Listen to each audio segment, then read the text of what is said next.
Hello, good morning everyone. Good morning. Para sa ating mga online worshipers, good morning and welcome to our worship this morning. Why don't we all stand and let's greet one another. I'm glad that you're here. Kindly share your sweetest smile sa inyong neighbors. Praise the Lord. And we praise the Lord for this moment of time that He has given us this privilege to come before His presence. We believe that His presence is here with us, so let it be that our hearts and our minds are in tune to His Spirit. Let me read Revelation 4:11. It says here, "You are worthy, our Lord and God, to receive glory and honor and power, for you created all things, and by your will they were created and have their being." So we are all created by God with one purpose, and that is to give Him the glory and the praise. So every praise is for our Lord. So let it be that the praises will be on our lips and in our hearts. Let's lift the name of Jesus today.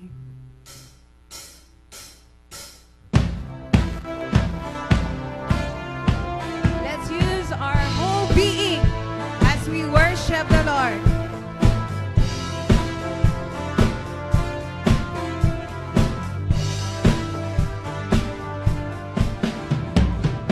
Every praise is to our God, every word of worship with one accord.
Thank you, Father.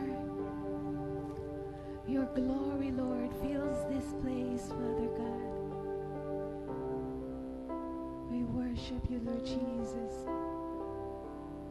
We reminisce those things that you have done in our lives, Lord. And indeed, you are a great God. Yes, Lord. Hear the praises of your people.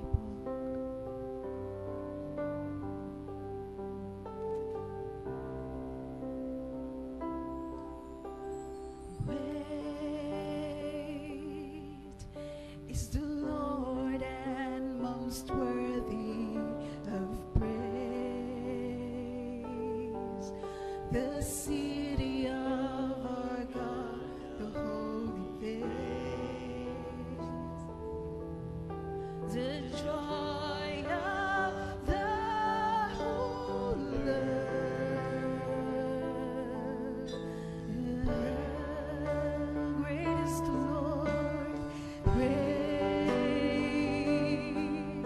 is the Lord in whom we have the victory. Hallelujah.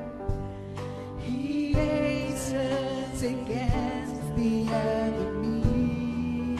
Oh, we bow down. We bow down on our knees. Let's worship the Lord. And Lord, we want to lift your name on high. And Lord, we want to thank you for the works you've done in our lives. And Lord, we trust in your unfailing love. For you alone are God eternal, throughout earth and heaven above.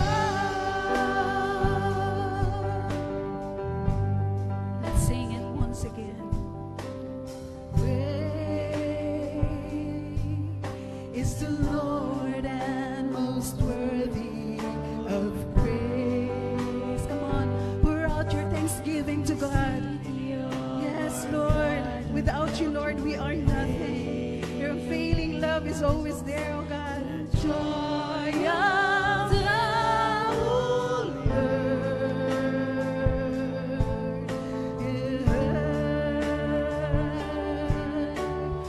Great is the Lord in whom we have the victory. Thank you, Lord. He hastens against the enemy. We bow down on our knees.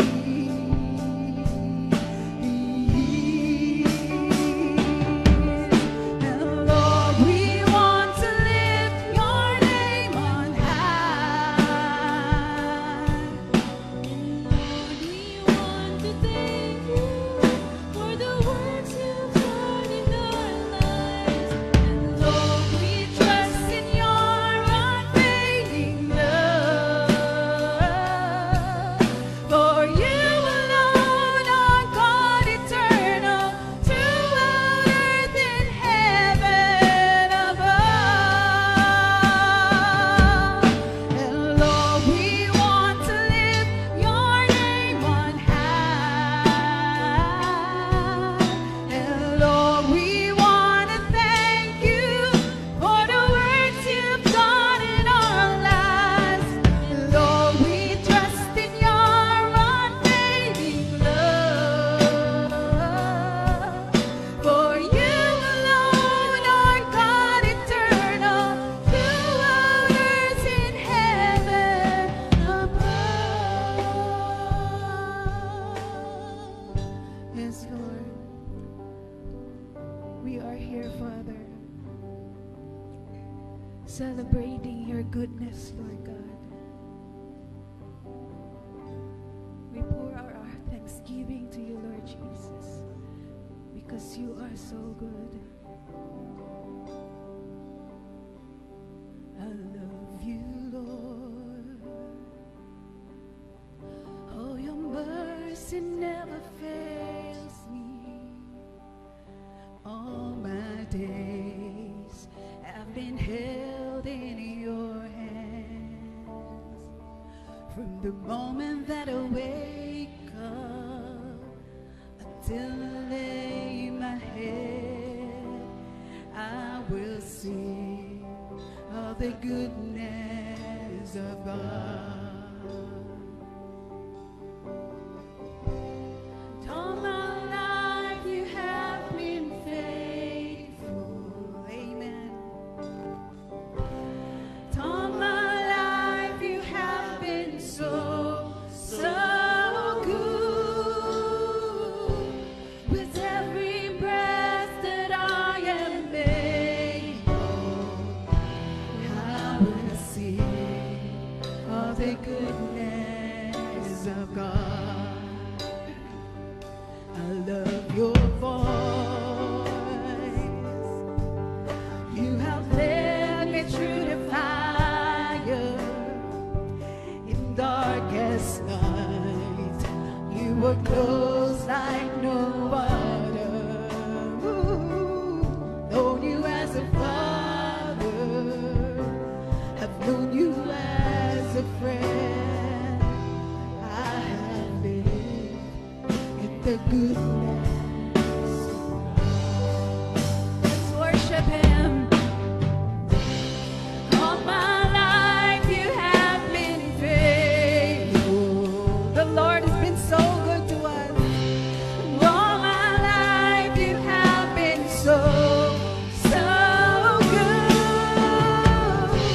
With every breath that I am able, oh, I will sing of the goodness of God. With all my life,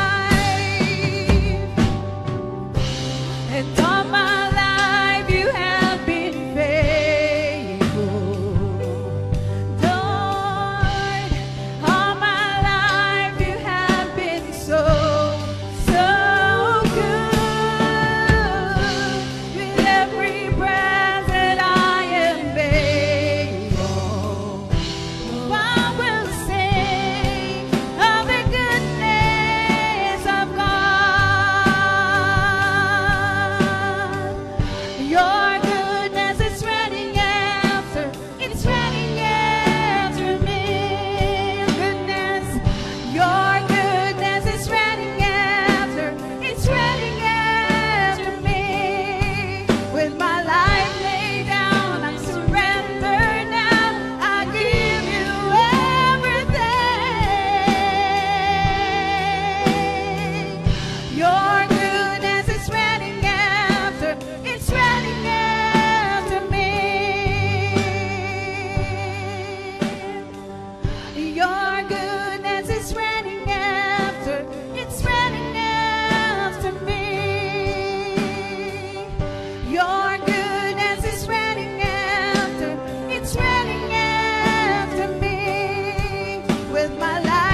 hear the praises of your people, Lord, pouring out their hearts, saying thank you for all the things you have done, Lord, in our lives, and the things that you are going to do, Lord Jesus.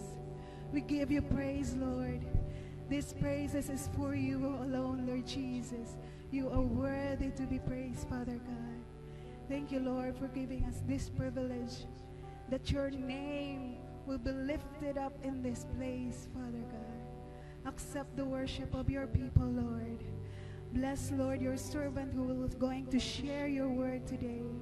And bless us, Lord, as we hear your word and apply it in our lives, Father God.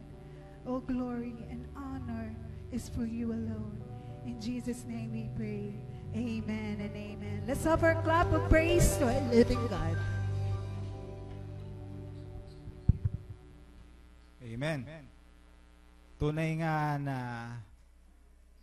napakasarap magpuri sa Panginoon. Amen? Salamat sa praise team natin na nag-lead sa ating praise and worship this morning. Welcome po sa ating lahat sa ating worship today. Pwede ba natin lingunin yung katabi natin kung nakasmile ba yan? Nakasmile naman. So, welcome po. Welcome din sa mga members natin na kapatid na galing sa Milaor. Nandito po sila ngayon. Welcome po sa inyong lahat. At nagagala kami na makita kayo dito sa ating simbahan. Yung mga members natin na nanonood online, welcome. Yung mga members natin sa abroad na patuloy na sumusuporta sa gawain ng simbahan. Yung mga cheerful and generous members ng simbahan. Nagpapasalamat kami sa inyo. We believe na si Lord patuloy na magbibless sa inyo. God bless. At unang-una gusto kong batiin si Kyle. Happy birthday. Birthday po ni Kyle ngayon. Today mismo. Happy birthday, Kyle. I hope naririnig mo. Happy birthday. So, kwento-kwentuhan muna tayo ng konti ngayon kasi alam nyo naman na malamig yung panahon, no? So, special po yung ngayong araw na to kasi nagtabi-tabi pa talaga kaming tatlo, no? Kanina reunion. Meron po tayong guest speaker ngayon, no?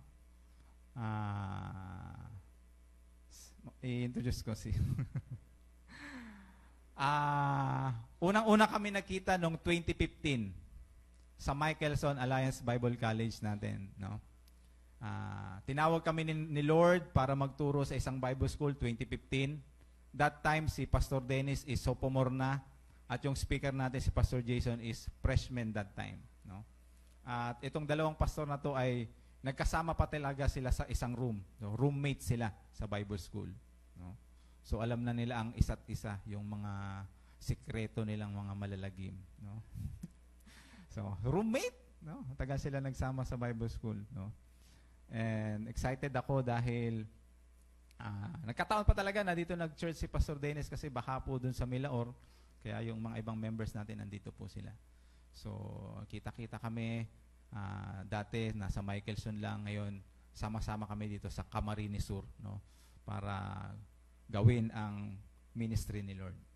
So hindi ko na po papatagalin. Ang speaker natin is si Pastor Jason Micoy. Pastor po siya ng Nabwa, no? La Purisima Alliance Church. So bago po siya mag-speak is mag-offer po muna siya ng kanta.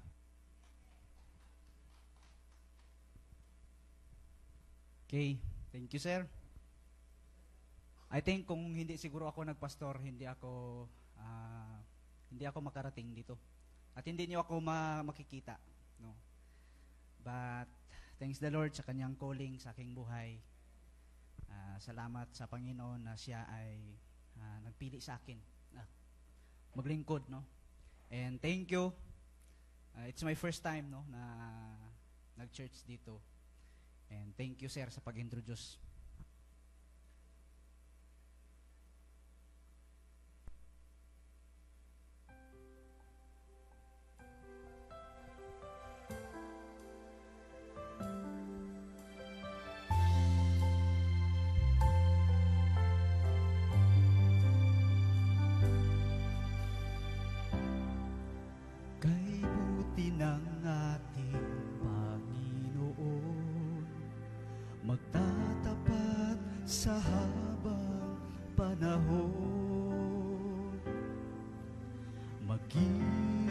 sa kabila ng aking pagkukulang, biyaya niya'y patuloy na laan. Katulad ng pagsinag ng gintong araw, patuloy siyang nagbibigay tanglaw. Kaya sa puso ko't damdamin, katapatan niya'y aking pupurihin. Dakila ka, O Diyos, tapat ka ngang tunay, magmula pa sa ugat ng aming lahi.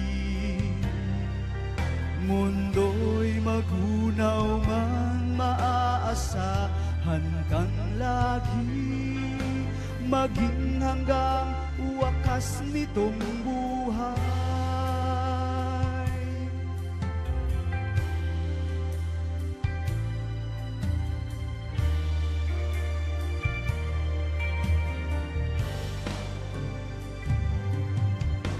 Kaya, O Diyos, ika'y aking pupurihin, sa buong mundo'y aking aawitin. Dakila ang iyong katapatan, pag-ibig mo'y walang hanggan. Dakila ka, O Diyos, tapat ka ng tunay, magmula pa sa ugat ng aming lahi. Mundo'y magunaw man, maaasahan kang lagi, maging hanggang wakas nitong buhay. Dakila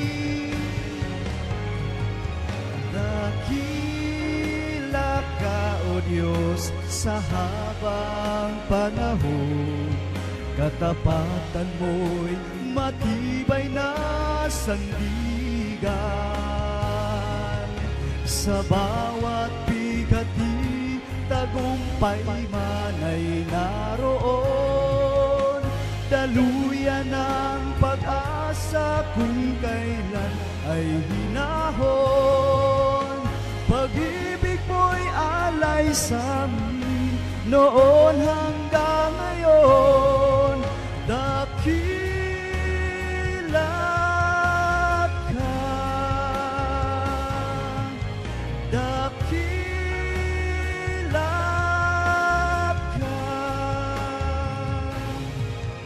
dakila ka, O Diyos.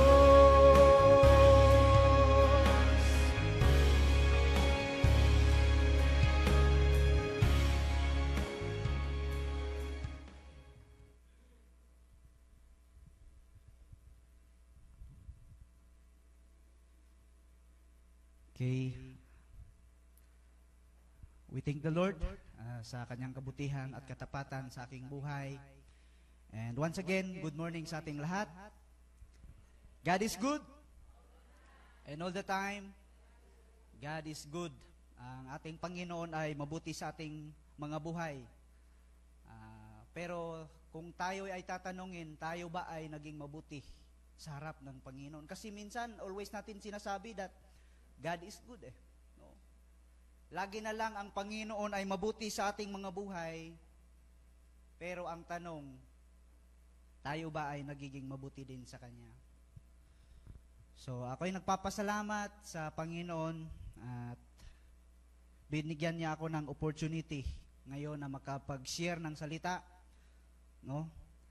And salamat sa protection, and salamat sa kanyang kabutihan, no, sa aking buong pamilya at sa inyo rin.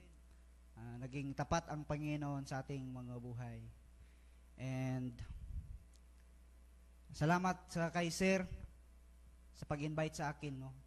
Sir, thank you sa pag-invite sa akin, Sir. And ito si Sir sa Bible School, kung minsan ay walang-wala talaga, sa kanya kami tumatakbo. Ito si Pastor Dennis. Salamat sa life mo, Sir, no? Sa kabutihan mo at in-invite mo ako ngayon, no? Na mag-share ng salita ng Panginoon. Actually, it's my first time, so medyo sa akin, no? But before tayo magpapatuloy, let us come to the Lord in a word of prayer. I-pray niyo ako at mag-pray ako sa inyo. Let us pray.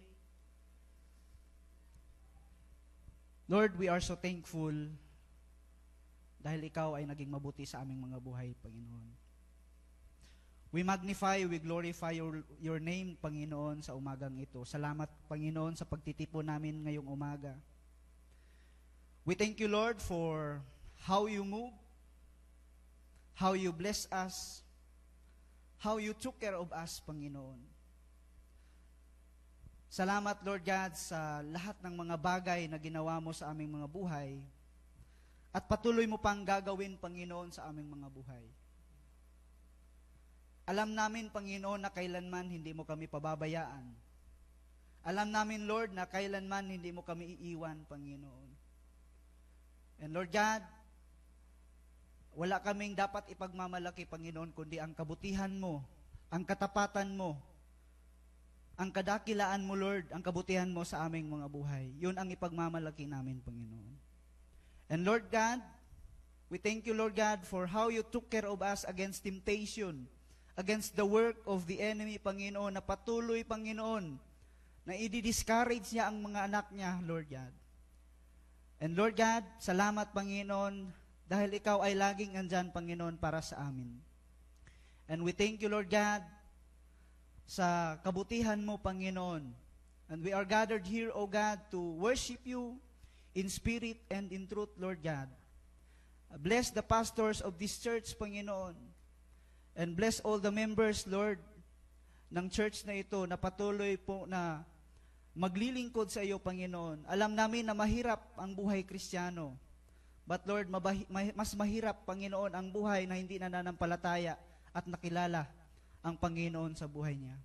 And Lord God, ngayong umaga, tulungan mo ako, Lord God, as we convey your word this morning, speaks to us, O God, speak to us, use us, O God, as your mouthpiece.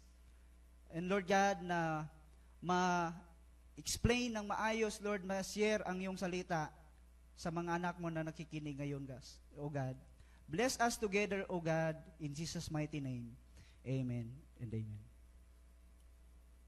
Okay, the word today is still full of troubles and hurting people who needs the Savior's care.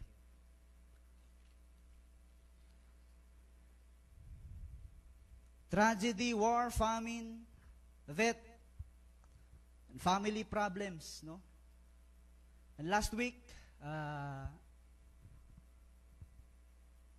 maraming mga nag-post sa iba't ibang mga areas o lugar, maraming na-affected dahil sa bagyong Enteng. At sumunod naman ang bago na namang bagyo ngayon. Anong pangalan ng bagong bagyo ngayon? Si Bagyong Bibingka.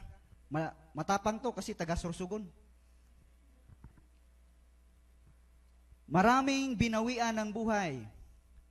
And yes, in this morning, hindi po tayo exempted. Kasi marami ding mga churches ang na-affected. Kagaya sa church nila, Pastor Dennis na nandito ngayon. Marami sa ating mga kapatiran na na-affected, mga members doon. But for us Christian, na kahit hindi tayo exempted sa mga storms, I believe that there is a special favor ang Panginoon sa ating mga buhay. Amen. I believe kung tayo ay may malalim na relasyon sa Panginoon, mga kapatid, hindi niya tayo pababayaan. No one can separate us from the love of God. Kahit bagyo man yan, no? Kahit bagyo, kahit war, kahit ano-anong mga troubles, walang makakapag-separate sa atin sa love ng Panginoon. Walang kapangyarihan sa atin, kahit sakit mga kapatid, kung tayo ay mananatili sa Panginoon at magiging matatag tayo sa ating pananampalataya. Amen. Now, in the book of John, the Savior used the grapevine as a metaphor to explain the nature of His relationship with those who would be His disciples. On the evening of His mortal ministry after the Last Supper, mga kapatid, the Savior taught His disciples, sabi niya, He is the vine, and that His disciples are branches. He commanded His disciples to love one another and warned them of the persecution they would experience because of their association with Him. Now, pinapaalala ng Panginoon ang mga disciples na sa kanilang pagsunod sa Panginoon, merong persecution, may mga paghihirap, mga kapatid. May mga sacrifices at may mga troubles sa kanilang buhay dahil sa pagsunod sa Panginoon. And He used the grapevine as a metaphor. Ginamit ng Panginoon sa kanila ang metaphor na He is a vine, no? Siya ay vine. Jesus is implying that He is the vine from which all life comes, that He is indeed God as the Son of God. Kung sino ang handang sumusunod sa Kanya, sa Panginoon ay kailangang mananatili sa vine. Kailangan, mga kapatid, may malalim siyang relasyon sa Panginoon, na kahit anumang mga troubles na dumating sa kanyang buhay, mas pipiliin niya, mga kapatid, mas mananatili siya sa vine kahit mahirap na magsunod sa Panginoon. Our text this morning was taken at the book of John chapter 15 verses 1 down to 10. Our theme this morning, Abide in Christ, a true source of life. Sorry dahil wala tayong PowerPoint. Siguro sa next na pag i-invite ako ulit ni Sir Roy, magpo-provide na ako. Now, every Christian must abide in Christ to produce fruit in keeping with the kingdom. We abide in Him because without Him, we can do nothing for God. But the question is, how to abide in Christ, a true source of life. This morning, I will give you 3 truths on how to abide in Christ. First, we need to abide in His Word. Imagine nyo lang, no? We need to abide in His Word. In verse 1 down to 3, I am the true vine, and my Father is the vine dresser. Every branch in that does not bear fruit, He takes away, and every branch that bears fruit, He prunes, that it may bear more fruits.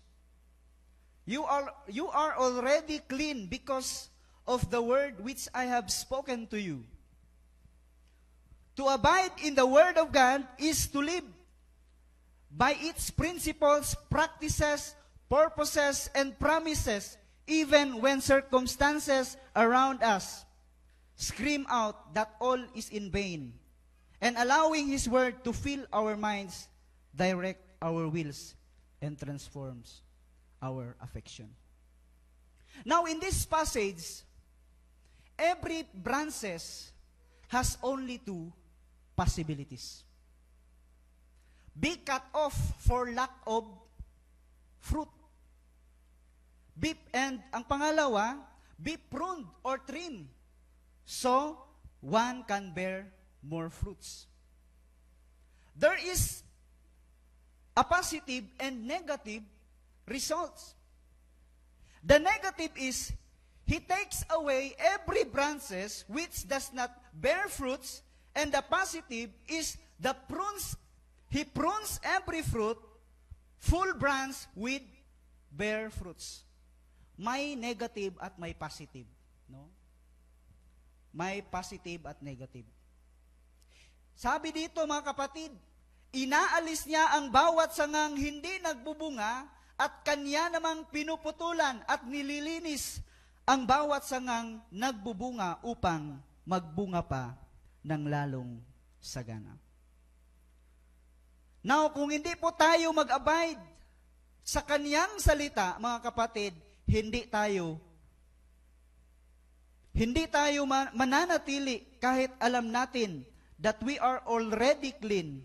Nalilinis na tayo sa pamamagitan ng salitang sinabi niya. The point is that, mga kapatid, the branches are pruned or discarded depending on fruitfulness. Pinapakita, mga kapatid, na sa isang puno, may part dyan na hindi nagbubunga.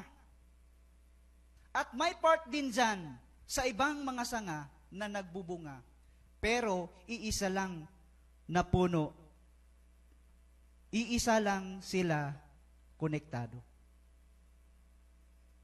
Now take note, hindi porket nasa sanga tumutubo ang bunga, ay hindi na po mahalaga o baliwala ang puno. Porket nasa sanga ang bunga, ay baliwala na ang puno.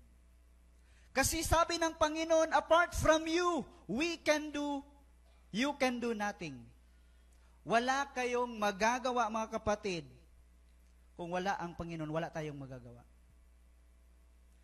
So, ibig sabihin, mga kapatid, ang pagiging fruitfulness natin, yun ay tayo ay nananatili sa Kanyang salita. Amen. Yun ang bunga ng ating pagiging fruitfulness sa salita ng Panginoon. Sabi niya na tayo ay nalinis na ng Panginoon through sa Kanyang Word. Magkakabunga po tayo, mga kapatid, kung nananatili tayo sa salita ng Panginoon. Nananatili tayo sa salita ng Panginoon at mananatili tayo sa source ng ating buhay ay ang Panginoon, mga kapatid. Amen. So, abide in His Word. Now, kumusta yung mga daga niyo sa bahay? Kumusta yung mga ipis? May mga ipis ba tayo sa bahay? Marami? Kumusta yung mga daga natin? Busog na ba? Ang point ko ay, huwag natin hayaan na yung mga daga at ipis ang nabubusog sa salita ng Panginoon. Baka sila ang magiging fruitful at hindi tayo. No? Yung mga Bible nasa itaas ng cabinet, no? Makikita natin na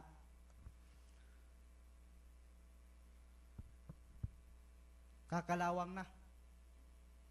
Ano yun, kakalawang? Alikabok na pala. Alikabok, no? Makikita natin, mga kapatid, na yung mga Bible nasa taas ng cabinet, alikabok. At yung mga daga at ipis na ang nakaka-benefits.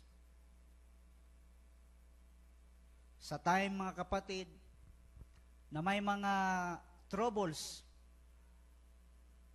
hindi natin magagamit ang mga salita ng Panginoon dahil wala tayong time para sa Word ng Panginoon. So, ibig sabihin, kailangan tayong mag-abide sa salita ng Panginoon. Mananatili sa Kanyang salita.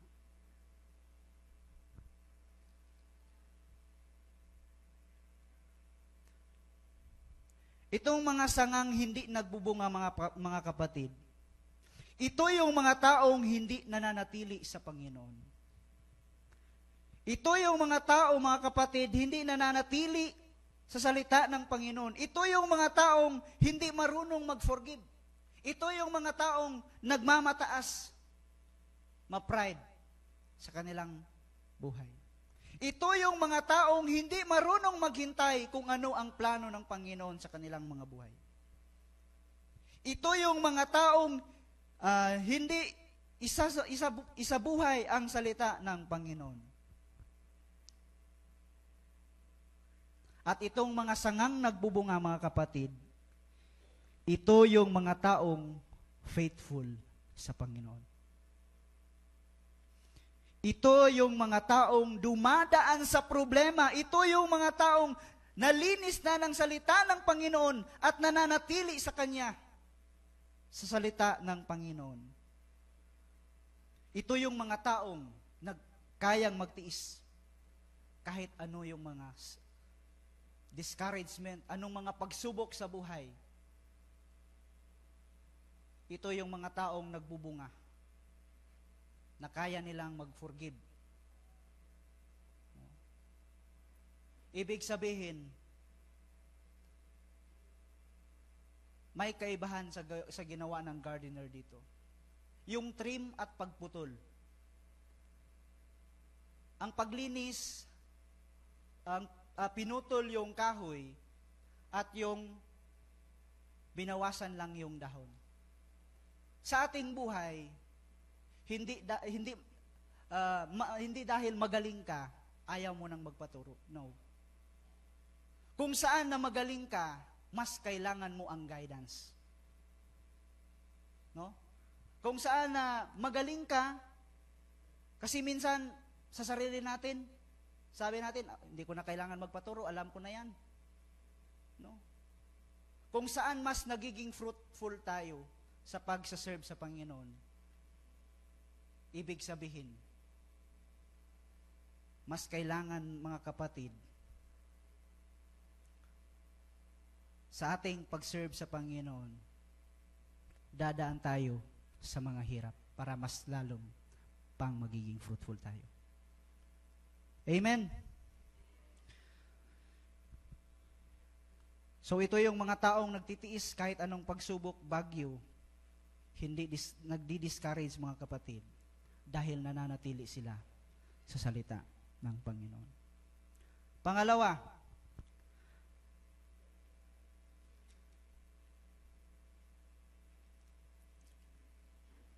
to abide in Christ, a true source of life, abide in His promise.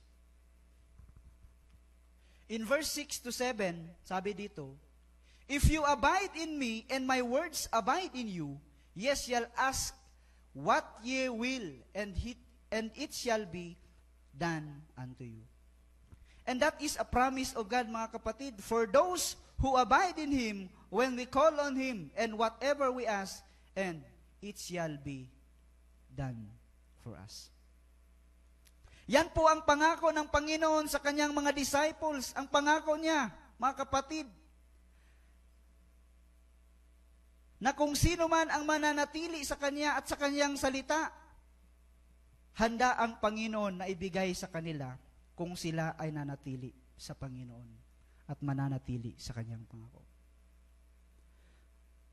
Now, sino dito ang nakatanggap ng 10K galing kay Senator Cayetano? Meron na? Bigyan niyo ako.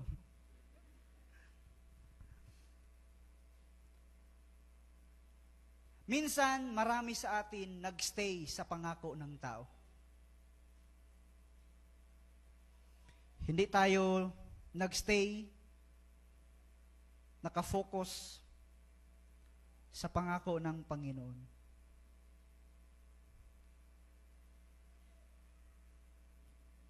Ang pangako ng Panginoon ay tinutupad niya, but for those who trust and abide in Him. For those who trust and abide in His Word. Mahirap paniwalaan ang pangako ng tao, pero hindi mahirap paniwalaan ang pangako ng Diyos sa mga taong nananatili sa Kanya. So mga kapatid, God's promise for us is you will ask what you desire, you will what you desire, and it shall be done for you. Mananatili tayo sa Kanyang pangako dahil hindi po tayo bibiguin ng Panginoon, mga kapatid. We obey what He says, then He promised that He saves us. Watch over us, take care of us, and give to us our needs, because He is the source of everything. He is the source of our life.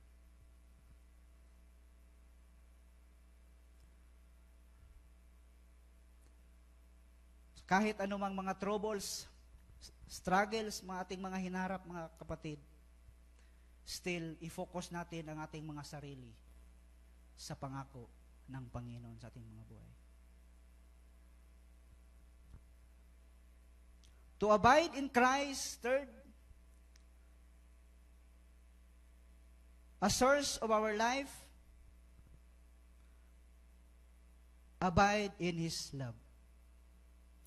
Una kanina, abide in His word, abide in His promise, abide in His love. Mananatili sa pagmamahal ng Panginoon. In verse 9 down to 12, abide in my love. If you keep my commandment, you will abide in my love. Just as I have kept my Father's commandments and abide in His love, these things I have spoken to you, that my joy may be in you, and that joy may be full.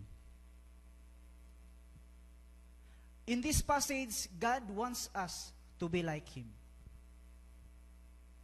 To abide in God's love means to submit fully to His will, because we cannot abide in the Lord without His love. And states very clearly what this implies: the believer rests his or her life on the love of Christ. The love of the one who lays down his life for his friends.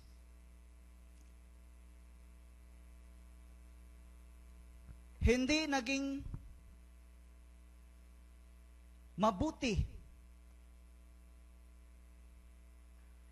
sa inyo na yung mga taong nag-persecute sa inyo.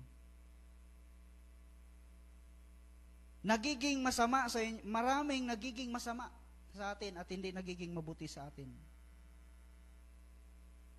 Pero sabi ng Panginoon, kailangan maging mabuti kayo sa kanila. Finally, you are called as part of the abiding process. Yan ang totoong mananatili sa Panginoon. It means, mga kapatid, sa ating buhay,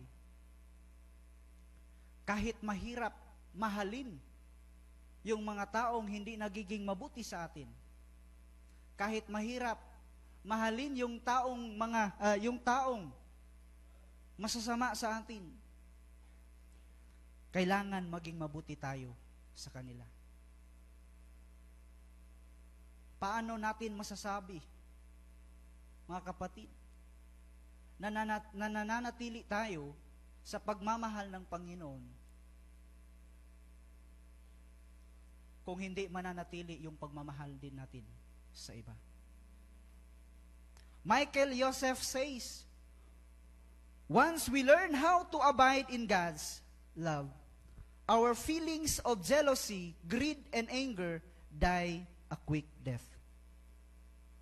In 1 John chapter 4 verse 16, ang Diyos ay pag-ibig. Ang nananatili sa pag-ibig ay mananatili sa Diyos, at ang Diyos ay nananatili sa Kanya. Now, we can remain in His love by walking and seeking just Jesus daily through His Word. We can stay connected by asking the Lord to reveal how we can love other each day. Mananatili tayo sa pagmamahal ng Panginoon, mga kapatid, kung ang ating pagmamahal mananatili din sa iba. Hindi yung pag hindi siya maging mabuti sa atin, hindi din tayo maging mabuti sa Kanya. At the end of this day, ang pinaka-importante sa lahat, ang relationship natin sa Panginoon. Dahil hindi ka pwedeng magsabi na, ang importante, Pastor, sakto ang akong relationship sa Panginoon, sakto ang akong relationship sa iyo. No. No. If your relationship with your fellow believers is wrong, then you are wrong in the eyes of God. Because in the primary leaf of application on your relationship with God is your relationship with your fellow believers. Ibig sabihin, mga kapatid, kung may mali sa pagmamahal mo sa Kanya, may mali ang pagmamahal mo sa Panginoon. Kung may mali ang pagmamahal mo sa Panginoon, may mali ang pagmamahal mo sa Kanya. Ang pagmamahal natin sa Panginoon ay tama ang pagmamahal natin sa iba. Sabi dito, kaya sabi ng Panginoon, who does not love, does not know God. For God is love. Let us be concerned for one another, to help one another, to show love and to do good. So kasi minsan, mga kapatid, sa ating mga buhay, pag hindi na natin kaya yung mga problema natin,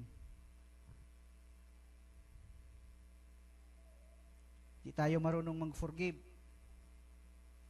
paano tayo mananatili sa pagmamahal ng Panginoon? Useless lang yung pagsisimba natin. Useless lang yung sasabihin natin, Lord, mahal kita. Lagi tayong magsisimba, lagi tayong magsaserve sa Panginoon. Pero hindi natin minsan naiisip na hindi pala nasitel yung mga problema natin sa paligid. Hindi nasitel yung mga problema natin sa ating mga family, sa ating mga friends, o kahit sino-sinong tao. Paano natin mapatunayan na tayo ay totoo at tapat na nag-serve sa ating Panginoon? Na mahal natin ang Panginoon sa ating buhay kung hindi tayo marunong magmahal sa iba. For conclusion, we must true to God and ourselves when we step to commit our lives to Him. Remain faithful to the source of our life and give your life to God. Give your all to God, and He will reward you with the sacrifice you do for Him. Thank you, and God bless us all.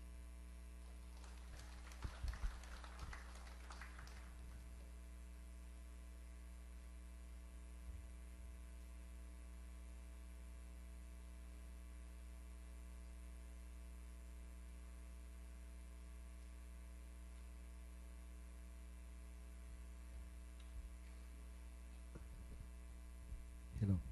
Good morning, church. Hello, good morning. Parang ibang ambience natin. Nakakuha lang tayo ng visitors coming from Nabua, right, Pastor? La Purisima. Siguro I'll be personally inviting you to my office siguro one of these days. Santo Domingo ako, sir. Magkatabi lang bagay yung La Purisima. I understand the plight of the Nabua church. Umalis yung pastor dati. So, palit na si Pastor Jason. So, we're glad na meron ng manggagawa doon sa simbahan ng Nabua. But anyway, I'm here for the offertory part. So, right now, before siguro, mayroon po tayong mga envelopes doon sa likuran. If you feel to give to the Lord, just get the envelope and try to approach itong offering bag natin. Right now, before the offertory, let me have some readings in the Bible and some sort of exhortation. So, una po, baka ang isipin natin sa mga baguhan, hindi po tayo required sa pagbibigay. Kung kayo lang po ay tinawagan at nakiusap ang Panginoon for this purpose, so we do appreciate. So again, good morning sa lahat. Bago ko po umpisahan yung pagbabasa ng Biblia, let me have some story regarding the giving. So meron pong yung 1,000 peso bill and 20 peso bill. Ang 20 peso bill baga natin ay color red. Yan. Tapos, yung 1,000 bill ay color blue. Kaya nga minsan, kapag nagdidibo, merong blue bills. 18 blue bills. At minsan, ang hirap maimbitahan na kasali ka sa blue bills. Because there are some standards na kailangan mong ma-met. Bawal ka magbigay ng ibang color, lalong-lalo na yung red. Nagkataon, yung dalawang bill na yon ay nagkita muli sa wallet ng mayaman. Yan, nag-usap yung dalawang, yung red bill saka yung blue bill. Ang sabi ng blue bill, tinanong ngayon yung 20 peso bill. Sabi niya, saan ka ba lately at hindi kita nakita dito sa wallet ni Bossing? Ang sabi naman ng red bill, wala, napunta lang ako sa church. Pinakain ko yung mga bata na nag-attend ng Sunday school at napunta ako sa offering bag sa church. Yan ang sagot ng 20 pesos bill. Nagtanong naman yung kabila, o ikaw naman blue bill, saan ka napunta? At parang ang hirap mong hagilapin sa mga oras na ito. Anong sagot ng blue bill? Well, I went to luxury restaurant. Yan. Kumain kami ng aking mga kaibigan. I have been in cinema. I have been in travel. Kaya pasensya na at medyo na-busy lang ako sa buhay. So what I am trying to emphasize here is that somehow, ganon yung ating pag-treat sa ating mga bill, sa ating wallet. Yung mga maliliit na bill ay napupunta saan? Sa church. Pero yung mga blue bills natin, somehow, napupunta doon sa entertainment, sa luxuries, sa gas, sa taxes, sa sine, sa travel, sa restaurant. I want to have reflection on this one because sometimes we treat our money in the same way. Minsan, ang hirap magbigay kung pag-uusapan na ang pagbibigay sa simbahan. And sometimes, I don't know kung bakit hindi na nadadagdagan yung lote at forte natin ng color green. Siguro it will stack up on the many pink one. So, the Bible teaches in giving according to the principles reminded us by God. The first one is, giving is an act of worship. Ang sabi sa Proverbs 3:19, honor the Lord with your wealth, with the first fruits of all your crops. Notice that the first fruit, not the leftovers. The first fruit is the blue bill, not the red bill. God called us to give as an act of worship, not out of what left after we've spent on everything that we do.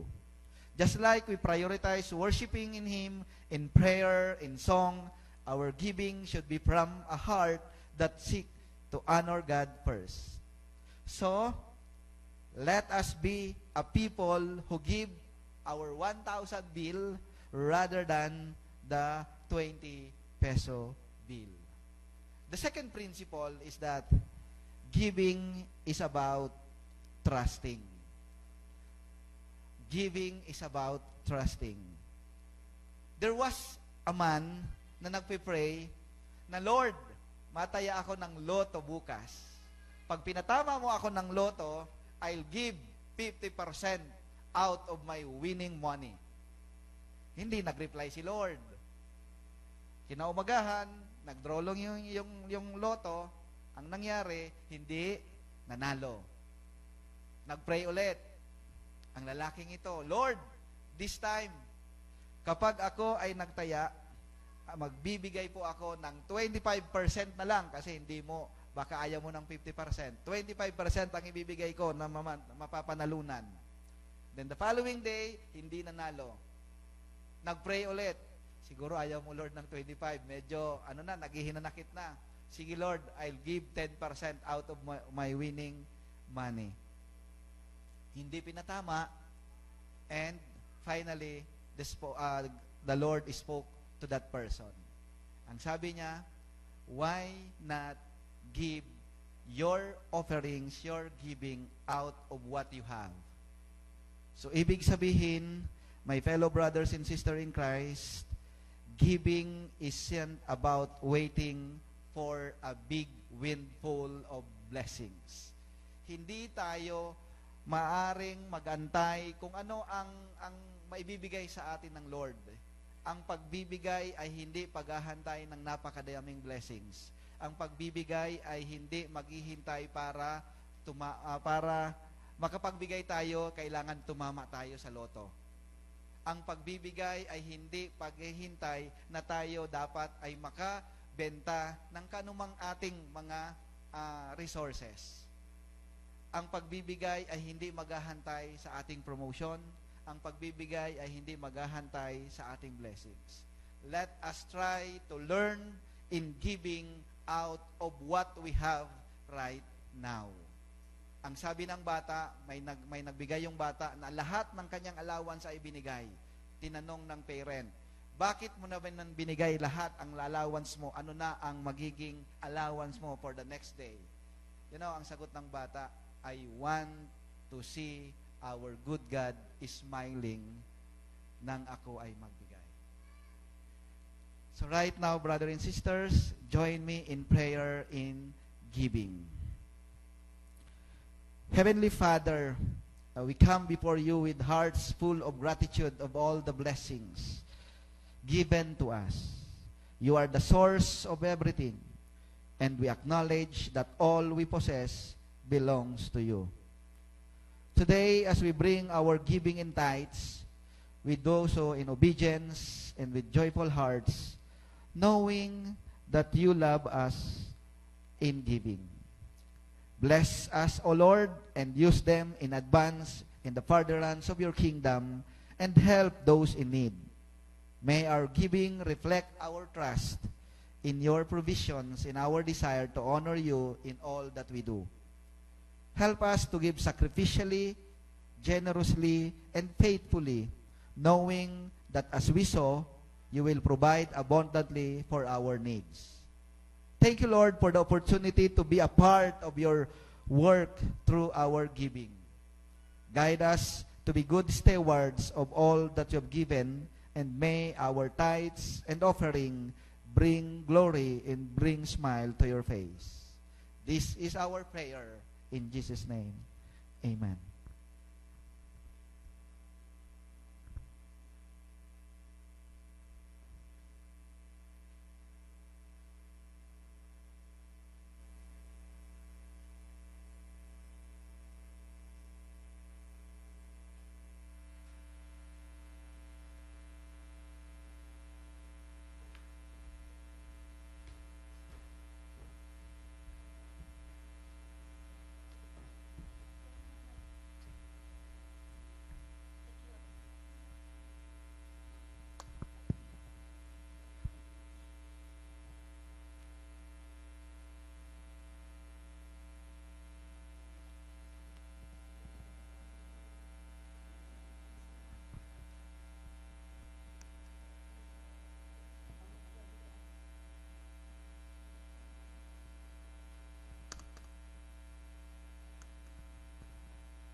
hindi nyo pinatunayan na good ang God? God is good? And all the time? Parang mahina pa rin dahil nagbagyo ba? Sana kung ganun kalakas ang bagyo, ganun din yung papapuri natin sa Panginoon. Again, God is good? And all the time? Yan, napakabuti ang Panginoon. Ang sabi ng song kanina, God is faithful, God is good to His promise. Thank you so much, Pastor, for the message that you have shared this morning, and also for the message for our giving. Thank you, Sir Philip, and sa ating pong mga kasama sa pananampalataya sa Panginoon. Thank you for the presence of our Pastor Jason, and our brothers and sisters in the Lord in Milaor, Isave Milaor. Nandito po sila ngayon kasi yung daanan nila papuntang church, matubig po. So hanggat tuhod po yun. And we would like to acknowledge the presence of our brother in Himao, Alliance Christian Fellowship, Brother Noel. You're welcome in the midst of our worship this morning. Thank you so much. And for our announcement, lumingon muna kayo sa kabilat kaniwa, to the left and to the right, and say good morning. Happy to see you. Makita din tayo next Sunday po. Ayan. Parang di nyo kasi kilala yung katabi ninyo, Adrian. Sa poray ng Panginoon, sa kanyang kabutihan, sa kanyang pagpapala sa atin. Yes, sabi ka na doon, kahit kunti lang, hindi yung sinusukat ng Panginoon yung gaano kalaki yung puso mo.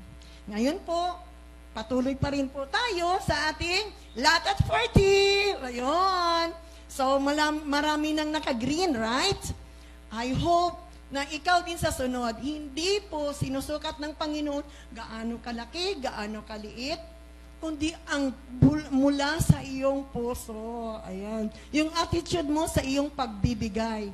So, i-bless ka ni Lord according sa puso mo rin. So, ito po, don't forget po to pick one green, and then yung pag-pray mo puro yun, kung ano po yung ni-audiok ni Lord sa iyo. Yun ang ilalagay mo rito. And then pagka Sunday, i-drop mo sa offering box po natin. Ayan. So, praise God. Hopefully, mga kapatid, this coming December, magkaroon po tayo ng 2M for our Lot at 40. Because God is faithful, God is good, God is true. Wala ba kayong palakpak dyan sa Panginoon? Parang hindi kayo kumbinsido sa akin na si God ay faithful, siya ay true. He is true to His promises. Hindi siya katulad ng tao na maglalay o nakakalimutan yung kanyang promesa, pero si God hindi. Pag sinabi niya, sasabihin niya. Pag sinabi niya, talagang totoo yun. What we are going to do is to hold in. Katulad sabi ng message kanina, apart from me, you can do nothing. So, puriya Panginoon, and then patuloy din po yung ating, wow, nandito na pala. Ang ating mga gawain, sa ngayong hapon, at 2 p.m., aalis po sila rito, papuntang Pamplona for our outreach ministry. And then, ang ating prayer meeting at Bayawas, always po yun, rain or shine, magbagyo hindi, nananatili yung mga tao roon, nagkakaisa, manalangin, hindi lang kami, kundi kayo rin alam po namin, at dinadala po pinapanalangin namin kayo. Kung gusto po ninyo, you can join with us through online, or pwede rin kayong pupunta roon. And every Thursday, twice a month sa bahay po ni Mrs. Montañez. Ayan. And then, yung sa CMT naman, every Thursday din po, pero twice a month. Every Thursday, pero twice a month. Ano ba yun? Ayan. Sa CMT naman, nag-iikot ito. And every Saturday at 5 p.m. sa Marcos Residence po. So, to God be the glory, and God is faithful and true. Always remember that God is faithful, God is good and true to His promises. Happy Sunday, everyone. God bless us all.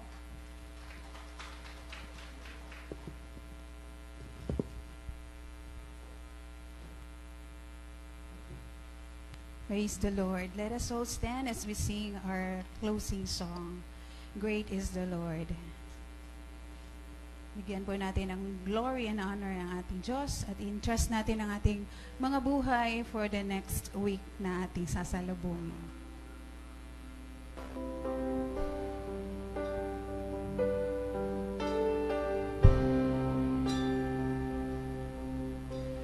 Great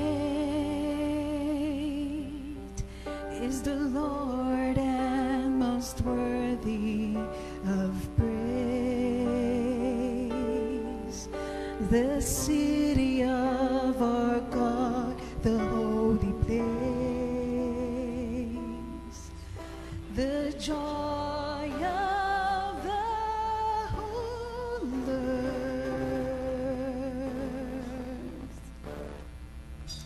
Great is the Lord. Great is the Lord in whom we have the victory. He answers against the enemy.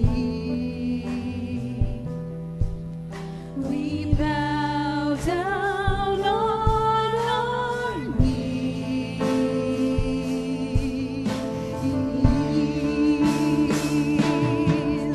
And Lord, we want to lift your name on high.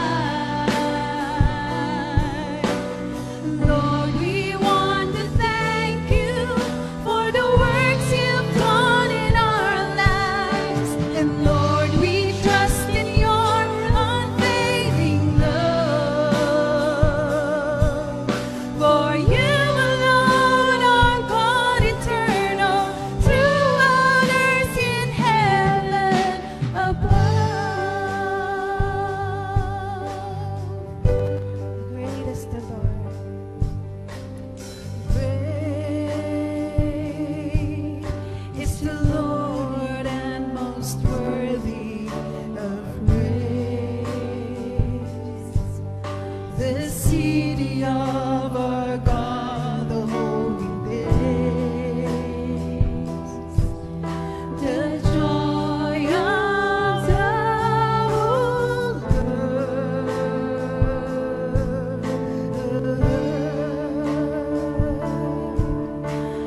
Great is the Lord in whom we have the victory.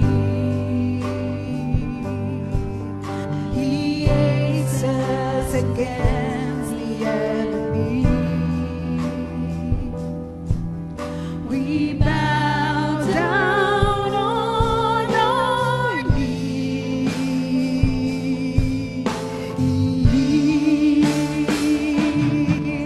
And Lord, we want to lift your name on high. And Lord, we want to thank you for the works you've done in our lives. Lord, we trust in your unfailing love. For you alone are God eternal, true earth in heaven above.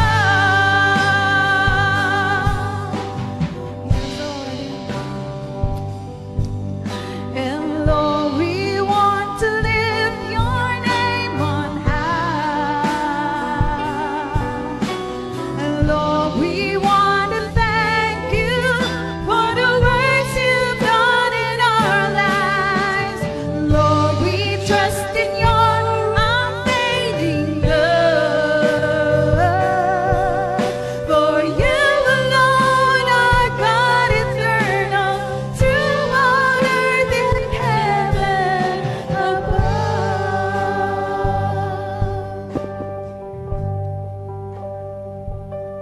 Yes, Heavenly Father, we continue to lift your name, Lord, sa aming mga buhay. Salamat, Lord, sa napakagandang araw na to. Kami po'y nagkasama-sama, nakita-kita, isang purpose, and that is to worship and to lift your name on high, Heavenly Father. Salamat, Lord, sa patuloy niyo pong pag-shower ng iyong blessing sa amin, hindi lang, Lord, material, maging sa spiritual, Lord, ng mga bagay. Salamat, Lord, sa iyong message sa amin ngayong umaga. Tulungan niyo po kami na manatili sa inyo, mag-remain sa inyo, Panginoon. Mag-remain kami, Lord, sa iyong salita, sa iyong words, sa iyong promise, at sa iyong love, Father. Salamat, Lord, sa buhay ni Pastor Jason. Tuloy niyo pong gamitin ang kanyang buhay, Lord, sa ministry dun sa La Purisima. Tulungan niyo po siya, Lord, sa lahat ng mga kanyang ginagawa. Salamat, Lord, sa lahat ng mga members na patuloy po namin nakakasama every Sunday. Palain niyo po kaming lahat at handaan niyo po kami sa another week na darating. At ngayon, Panginoon, ay dinideclare namin lahat ang yung blessing, favor, and grace sa aming mga buhay. Ito po ay aming prayers sa ngalan ng Ama, ng Anak, at ng Espiritu Santo. Amen. Amen. Good morning po sa lahat. At tayo po ay mag-join sa Pa-Coffee Fellowship kasi malamig ang panahon.